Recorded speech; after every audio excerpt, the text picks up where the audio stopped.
Good morning students. देखो कल का अपना जो टॉपिक था वो था कि किसी सदिश ए वेक्टर के लिए कर्ल का मान, तो अपन ने कर्ल ऑफ ए वेक्टर की वैल्यू ज्ञात की थी। आज का अपना जो टॉपिक है अपन ने चर्चा भी की थी कि विशिष्ट लांबिक निर्देशांक पढ़ेंगे। तो अपना टॉपिक है विशिष्ट लांबिक निर्देशांक।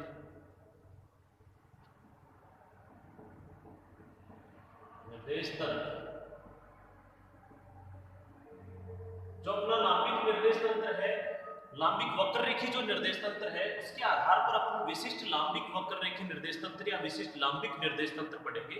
और इस कड़ी में अपन तीन निर्देश तंत्र पढ़ेंगे। फर्स्ट कार्तीय निर्देश तंत्र,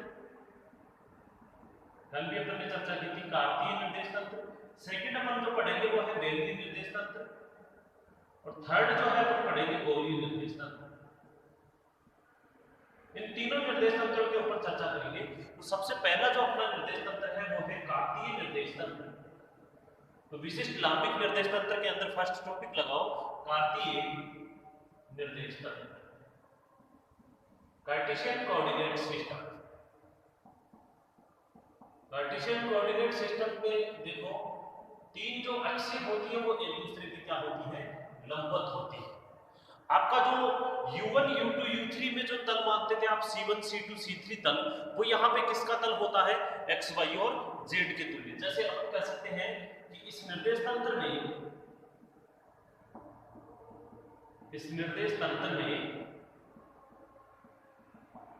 तीन तल होते हैं, अर्थात x इक्वल टू c1, इधर डिनोट करते हैं तो x equal to c1, y equal to c2 होता है और z इक्वल टू c3 होता है। अर्थात x equal to c1, y equal to c2 एंड z इक्वल टू क्या होता है, c3 होता है। जिनके युग्मों के प्रतिच्छेदन से, युग्मों जैसे c1 और c2 के प्रतिच्छेदन से एक रेखा प्राप्त होती है, जिनके युग्मों के प्रतिच्छेदन से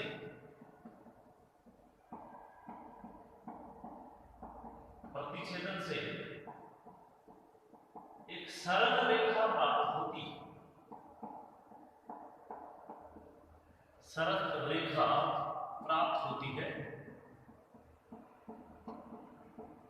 जैसे x और y ये प्रतिच्छेद करेंगे तो इनके प्रतिच्छेदन से z प्राप्त होगा। जैसे x और z के प्रतिच्छेदन से y प्राप्त होगा, y और z के प्रतिच्छेदन से x प्राप्त होगा। तो इनके अक्षों के प्रतिच्छेदन से क्या प्राप्त होती है, सरल रेखा प्राप्त होती है। या ऐसे तीनों को एक साथ अगर लिखना चाहे तो कह सकते हैं सरल रेखाएं प्राप्त होती हैं, जिन्हें x y z कहते हैं। निर्देशांक कह दिए इनको, जिन्हें क्या कहते हैं, x y z कहते हैं। इन अक्षों के या इन सरल रेखाओं के अनुदिश एकांक सदिश क्रमशः है, अनुदिश एकांक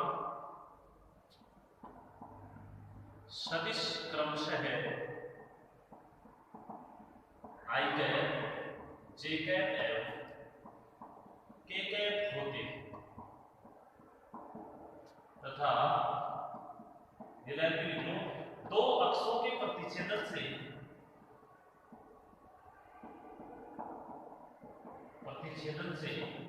तीसरा अक्ष प्राप्त होता है।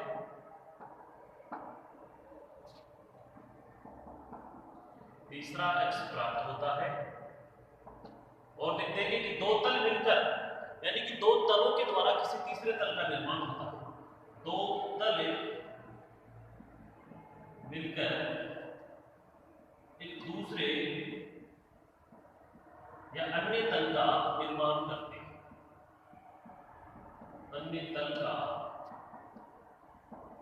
निर्माण करते हैं। ऐसे निर्देश तंत्र को क्या कहते हैं, कार्तीय निर्देश तंत्र कहते हैं या लांबिक कार्तीय निर्देश तंत्र कहते हैं। लिख दोगे, ऐसे निर्देश तंत्र को लांबिक कार्तीय निर्देश तंत्र कहते हैं। अब अपन आगे की इसकी प्रोसेस पढ़ रहे हैं डायग्राम से।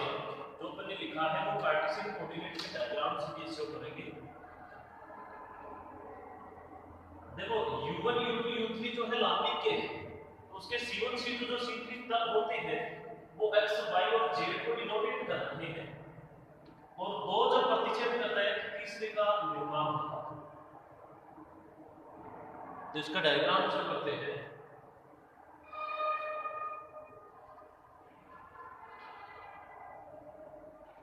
थोड़ा लॉन्ग पे सॉल्व कर लेते हैं, इसमें लॉन्ग की आवश्यकता है।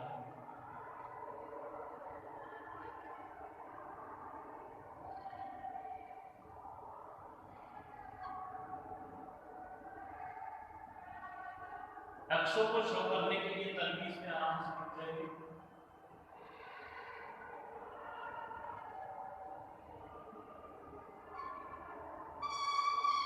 तो देखो ये जो मूल बिंदु शो करते हैं कैसे, ये जो डायरेक्शन होती है उसे x, इसे y से डिनोट करते हैं, और इस डायरेक्शन को z से डिनोट करते हैं। फिर ये देखो अपने जो तल होते हैं x और y के जो इक्वल का तल, मैंने भी कहा था कि दो तल मिलकर किसी तीसरे तल का क्या करते हैं, निर्माण करते हैं। तो y और z जो मिलेंगे, y और z से किसका निर्माण होगा, C3 तल का। जैसे आप कह सकते हैं y और z से ये z इक्वल टू, या इनको शो कर सकते हैं, देखो x के सामने वाला जो तल है किससे मिलकर बना हुआ है, y और z से, तो ये C1 तल y और x से मिलकर जो बना हुआ है वो z तल, या C3 तल, z का मतलब C3 तल। और थर्ड जो है इससे मिलकर बना हुआ है, x और z से मिलकर जो बना हुआ है वो कौन सा तल है, या इक्वल टू y तल, या C2 तल। तो C1 तल, C3 तल और C2 तल। C1 हो गया आमने सामने वाले, मेन जो चौक के डब्बे की फेस होगी वो होगी C3, और C2 हो गया नीचे और ऊपर वाले जो तल। कोऑर्डिनेट को आप थोड़ा सा चेंज भी ले सकते हैं, इनमें कोई दिक्कत नहीं। इनके अनुदिश एकांक सदिश देखो क्या है, x का i कैप है, y का j कैप है और z का k कैप। ठीक है, अब इस कार्तीय निर्देश तंत्र की डेफिनेशन तो अपनी हो गई। कार्तीय निर्देश तंत्र के लिए अपने को वही तीनों चीजें निकालनी है जो अभी लंबिक वक्ररेखीय निर्देश तंत्र के लिए निकाली। किसी अदिश फाई की प्रवणता, किसी सदिश a वेक्टर के लिए किसकी वैल्यू, डाइवर्जेंस की वैल्यू, और उस सदिश a वेक्टर के लिए कर्ल का। ठीक है, तो सबसे पहले क्या निकालते हैं, अदिश की प्रवणता। तो लिखोगे अदिश की, अदिश फलन फाई की प्रवणता। हम जानते हैं लंबिक वक्ररेखीय निर्देश तंत्र से, देखो हम जानते हैं लंबिक वक्ररेखीय निर्देश तंत्र से, बताओ क्या फॉर्मूला होता है, मैंने कहा था इनको याद में रखना पड़ेगा अपने को। E1 cap upon H1 del phi upon del U1, E2 cap upon H2 del phi upon del U2 plus E3 cap upon H3 del phi upon del U3। अब देखो मैंने बताया था कि कार्तीय निर्देश तंत्र के लिए देखो अपना जो E1 कैप है वो कार्तीय निर्देश तंत्र के लिए I कैप होता है। तो लिखोगे कार्तीय निर्देश तंत्र के लिए, कार्तीय निर्देश तंत्र के लिए जो E1 कैप है वो क्या होता है, I कैप होता है। E2 कैप जो होता है वो क्या होता है, J कैप होता है। E3 कैप जो होता है वो क्या होता है, K कैप होता है। और मैंने शुरू में भी ये वैल्यू दिखाई थी कि कार्तीय निर्देश तंत्र में स्केल गुणक नहीं होता है, इसलिए 1 वैल्यू होगी, H2 की भी वैल्यू क्या होगी, 1 होगी, H3 की भी वैल्यू क्या होगी, 1 होगी। कार्तीय निर्देश तंत्र के कोऑर्डिनेट क्या होते हैं, वक्ररेखी का U1 है तो कार्तीय का x बच्चों, U2 है तो कार्तीय का y, और U3 है तो कार्तीय का z। ये ऊपर वाले इक्वेशन में टोटल वैल्यू अपन क्या कर देंगे, कर देंगे इक्वेशन नंबर 2। तो अपनी क्या आ जाएगी, कार्तीय निर्देश तंत्र के लिए, कार्तीय निर्देश तंत्र के लिए प्रवणता बताओ, इक्वेशन 2 को 1 में पुट करोगे तो बताओ E1 कैप की जगह I डेल h1 की जगह 1 value, del phi upon del u1 की जगह x, तो del phi upon del x, तो इसको आगे भी शुरू कर सकते हो आप, del phi upon del x phi cap plus ऐसे ही देखो h2 की वैल्यू 1 e2 डेल की j कैप, तो del phi upon del u2 की जगह y j cap plus del phi upon del j के, ये कार्तीय निर्देश तंत्र की विद्या या दिशफलन फाई की प्रवणता का फॉर्मूला। ऐसे ही क्या निकालेंगे अब, डाइवर्जेंस निकालो। सेकंड डाइवर्जेंस का मान देखो, फॉर्मूला आना चाहिए अपने को, लंबिक वक्ररेखीय निर्देश तंत्र में डाइवर्जेंस का मान क्या होता है, और जो इक्वेशन को अभी लिखी है वो ही सब में पुट करनी है। कौन सी इक्वेशन थी, इसको डिनोट कर लेते हैं इधर, e1 cap equal to i cap, e2 cap equal to j cap, e3 cap equal to k cap, h1 equal to 1, h2 equal to 1, h3 equal to 1, u1 equal to x, u2 equal to y और u3 equal to z। ये जो equation है ये सब में put करनी पड़ेगी। अब फिर देखो सदिश ए वेक्टर का डाइवर्जेंस, तो देखो हम जानते हैं डाइवर्जेंस जो है लंबिक वक्ररेखीय निर्देश तंत्र में क्या होता है, तो लिखोगे हम जानते हैं डाइवर्जेंस ऑफ किसी सदिश ए वेक्टर का फॉर्मूला है बच्चों 1 अपॉन h1 h2 h3, बताओ del upon del u1 a1 h2 h3, थोड़ा सा इसको बैक लिख लेते हैं।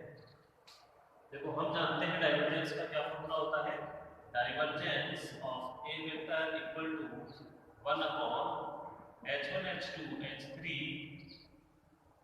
Del upon del u1 a1 h2 h3 plus del upon del u2 a2 h3 h1 plus del upon del u3 a3 h1 h2। ये formula आपको आना चाहिए, इक्वेशन 1 जो है आपको आनी चाहिए। फिर डाइवर्जेंस के फॉर्मूले में वही इक्वेशन 2 को पुट कर दो बच्चों, तो कार्तीय निर्देश तंत्र के लिए सदिश ए वेक्टर का डाइवर्जेंस आ जाएगा, कार्तीय निर्देश तंत्र के लिए सदिश ए वेक्टर का डाइवर्जेंस, बताओ क्या फॉर्मूला आएगा, divergence of a vector equal to h1 h2 h3 की वैल्यू है 1 1 1, तो ये वैल्यू क्या हो जाएगी 1। फिर देखो डेल अपॉन डेल u1 को काय से डिनोट करोगे, डेल अपॉन डेल x से, डेल अपॉन डेल x।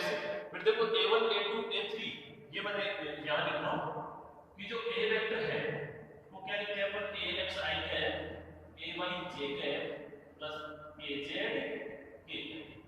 किसी सदिश ए वेक्टर को कार्तीय में क्या लिखते हैं, ax i cap ay j cap और az k कैप। तो यहां लिख लेना a1 का मान क्या है ax, a2 का मान क्या है ay और a3 का मान क्या है az, ये भी डिनोट करोगे।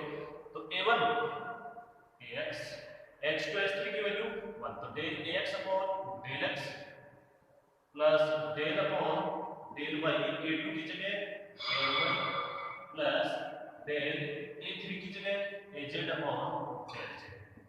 ये देखो सिंपल सा डाइवर्जेंस का फॉर्मूला आ गया अपने पास में, ठीक है। थर्ड क्या है, फिर हमें कर्ल का मान भी निकाल लेते हैं। कार्त जो लंबिक निर्देश तंत्र के लिए निकाला है वक्ररेखी के लिए, वो ही मान हम किसके लिए निकाल रहे हैं, कार्तीय निर्देश तंत्र के लिए। ऐसे ही बेलनी के लिए निकालेंगे और ऐसे ही गोलीय निर्देश तंत्र के लिए निकालेंगे। तो देखो हम जानते हैं लंबिक वक्ररेखीय निर्देश तंत्र में कर्ल ऑफ ए वेक्टर का मान बताओ क्या होता है, 1 upon h1 h2 h3 1 upon h1 h2 h3 e1 h1 e1 cap h2 e2 cap h3 e3 cap H1 del upon del U2 del upon del U3। ये कल की class में पढ़ा था अपन ने। A1 H1 A2 H2 और A3 H। वही इस कार्तीय निर्देश तंत्र के लिए क्या हो जाएगा, अतः कार्तीय निर्देश तंत्र के लिए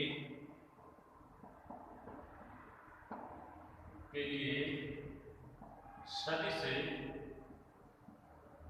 वेक्टर का कर्ण। वही क्या करोगे, इस इक्वेशन में अपनी वही इक्वेशन अपन पुट करेंगे जो अपनी इक्वेशन 2 है। तो इक्वेशन 2 को पुट करो, कर्ण A vector equal to H. देखो ये फॉर्मूले अपने को मैंने पहले भी कहा था, आपको डाइवर्जेंस का, कर्ल का और प्रवणता का, ये तीनों फॉर्मूले आपको ध्यान में रहने चाहिए। एक आपको इक्वेशन 2 है, ये कार्तीय के लिए आ रही है, क्योंकि कार्तीय में देखो अपन U1 U2 U3 जो सदिश होते हैं लांबिक वक्र रेखी के निर्देशांक होते हैं, कार्तीय में निर्देशांक x y z होते हैं। बेलनी में ये अलग हो जाएंगे, ρ φ z हो जाएंगे। गोलीय के लिए जैसे r थीटा फाई हो जाएंगे। इन इक्वेशंस को भी ध्यान में रखना है। तो ये x y z हो गए कार्तीय के लिए। फिर देखो अपने को पता है कि कार्तीय में स्केल गुणक तो नहीं होता है, ये तो सीधी लंबवत रेखाएं होती है पहले ही। तो H1 H2 H3 के मान 1 1 होंगे। किसी सदिश ए वेक्टर के लिए इसमें A1 A2 A3 हो जाएंगे, तो यहाँ AX AY और AZ घटक हो जाएंगे। उसका अनुदिश एकांक सदिश लांबिक वक्र रेखी निर्देश तंत्रों में अनुदिश एकांक सदिश क्या होता है, E1 कैप E2 कैप और E3 कैप। इसमें क्या होता है, I कैप J कैप और K कैप। तो अपने को ये डिनोटेट करना, कर्ण A vector equal to 1 upon H1 H2 H3 की वैल्यू क्या हो जाएगी, देखिए 1 हो जाएगी। तो अब अपनी मैट्रिक्स क्या हो जाएगी, H1 वैल्यू क्या है 1 H2 1 H3 1, E1 cap E2 cap और E3 का मान क्या है, I कैप J कैप और K कैप। तो ऊपर केवल क्या आ जाएगा, I कैप J कैप और K cap. Del upon del U1 del upon del U2 del upon del U3 है। U1 U2 U3 के मान क्या है, x y and z। Del upon del x del upon del y del upon del z। A1 A2 A3 के मान देखो ax ay az, x y z है। अगर इसको आप गोलीय में डिनोट करोगे तो क्या हो जाएगा, ar a theta a phi. बेलनी में करोगे तो a रो a फाई और a z, क्योंकि रो फाई z कोऑर्डिनेट होते हैं। जो कोऑर्डिनेट होंगे उसके घटक भी वैसे ही क्या हो जाएंगे, चेंज हो जाएंगे। तो A1 ax ay और az, H1 H2 H3 का मान कर। तो ये अपने जो है कार्तीय निर्देश तंत्र पढ़ा है आपने विशिष्ट लांबिक वक्र रेखी निर्देश तंत्रों में। फर्स्ट कार्तीय निर्देश तंत्र, जिसके लिए अपन ने ग्रेडियंट निकाल ली, डाइवर्जेंस निकाल लिया और कर्ण, तीनों चीजें निकाल ली। आज के लिए इतना ही, बाकी पढ़ेंगे अपन कल। Thank you.